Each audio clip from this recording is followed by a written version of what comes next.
ഇപ്പം എത്ര മണിയാണെന്ന് അറിയാം? 11:30 കഴിഞ്ഞു. 12 മണിയാകുമ്പോൾ ഇൻഷാ അല്ലാഹ് നിർത്തും. വലിയൊരു പിന്നെ ഞാൻ പറഞ്ഞല്ലോ നിങ്ങളുടെ ഒരു ഇഷ്ടം കൊണ്ട് വന്നതില്ലേ. ഞാൻ ഇതിൻ്റെ മെനഞ്ഞാനെ വിളിച്ച് പറഞ്ഞു മോനെ ആരെങ്കിലും ആക്കടാന്ന്. അത്ര സുഖമില്ലായിരുന്നു.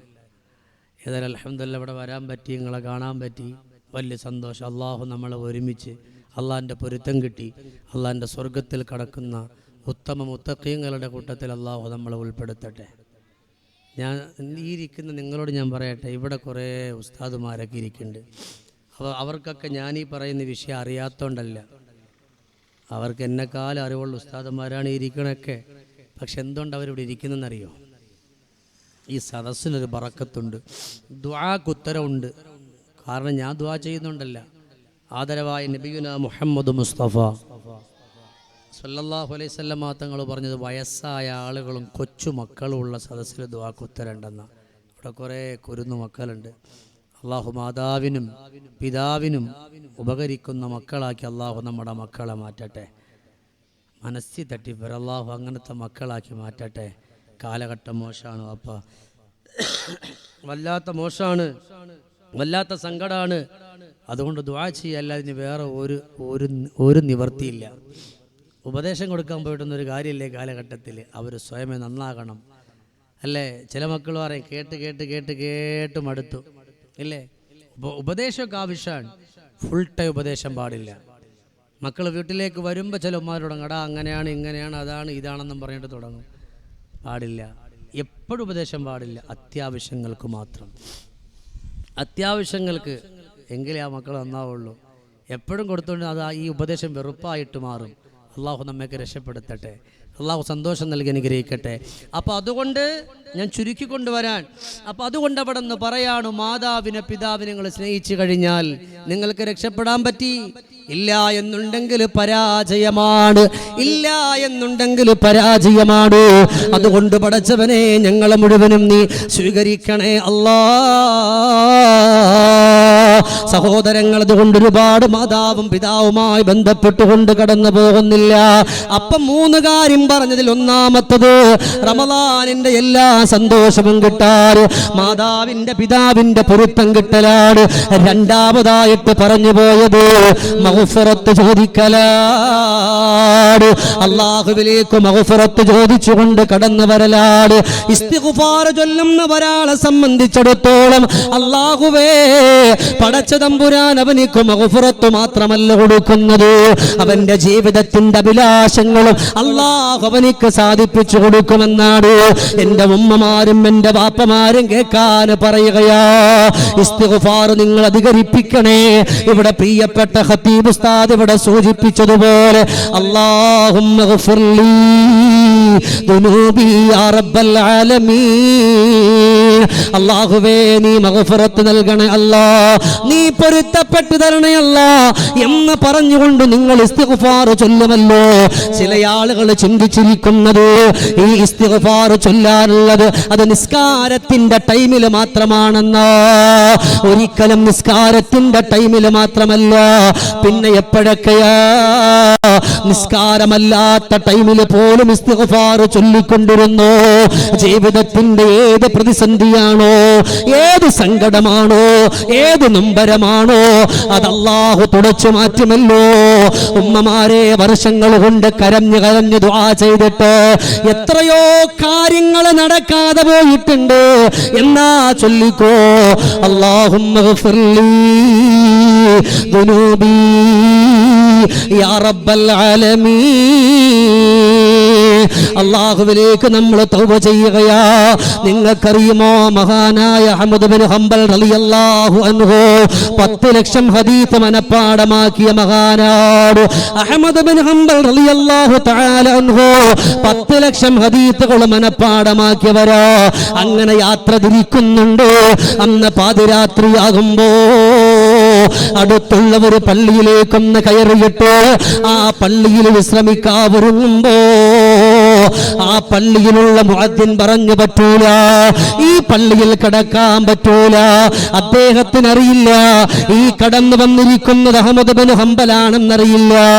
അദ്ദേഹം പറഞ്ഞു പൊക്കോ, ഇവിടത്തെ കമ്മിറ്റിയുടെ തീരുമാനം പള്ളി പൂട്ടണമെന്നാണ്. ഇല്ലേ, ഇപ്പോഴങ്ങനെ ഇല്ല ചില നാടുകളിൽ അതങ്ങനെ തന്നെയാണ്. കുറ്റപ്പെടുത്തല്ല. കമ്മിറ്റി തീരുമാനമെടുത്ത് പള്ളി ഒന്ന് പൂട്ടിയിടണമെന്ന് ഉസ്താദ് പറഞ്ഞു, അല്ലെങ്കിൽ മുഅദ്ദിൻ പറഞ്ഞു. തീരുമാനം എങ്ങനെയാണ്? അതുകൊണ്ട് പറ്റൂല. അഹ്മദ് ബിൻ ഹംബല എന്ന് പറയാൻ പറ്റുമോ? മൂപ്പർക്ക് എന്തിനാ അഹ്മദ് ബിൻ ഹംബൽ? പക്ഷെ അറിയാം, പക്ഷെ പറഞ്ഞില്ല. ഇദ്ദേഹം പറയും, ഈ ഒരു രാത്രി ഞാൻ കിടന്നോട്ടെ ഇവിടെ, രാവിലെ ഇൻഷാ അല്ലാഹ് സുബൈക്ക് ബാങ്കൊക്കുന്നതിന് മുമ്പിട്ട് ഞാൻ അവിടെ നിന്ന് പൊക്കോളാം.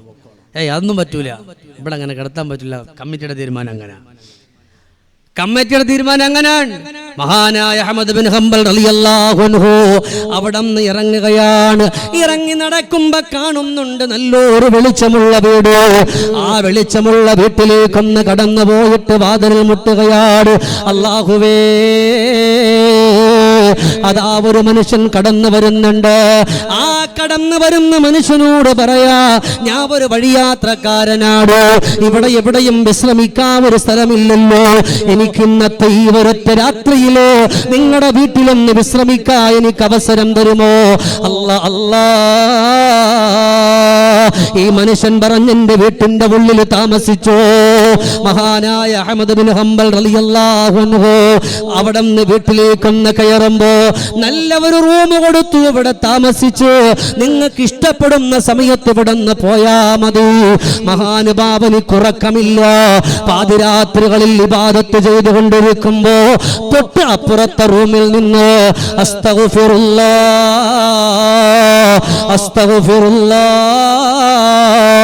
അസ്തഗ്ഫിറുല്ലാഹ് എന്നിങ്ങനെ മുഴങ്ങി മുഴങ്ങി കേൾക്കുകയാണ്.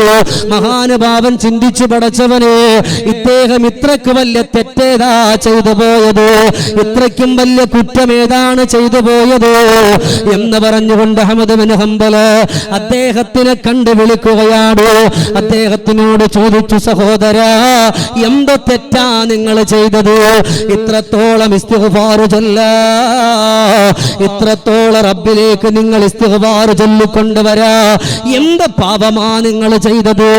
ഇദ്ദേഹം പറഞ്ഞു, വല്ലാഹി അല്ലാഹു എനിക്ക് ഓർമ്മ തന്ന ആ സമയം മുതൽ ഇന്ന് വരെ, ഈ ഒരു സെക്കൻഡ് വരെ ഒരൊറ്റ തെറ്റ് പോലും ഞാൻ ചെയ്തിട്ടില്ല, ഒരൊറ്റ കുറ്റം പോലും ഞാൻ ചെയ്തിട്ടില്ല.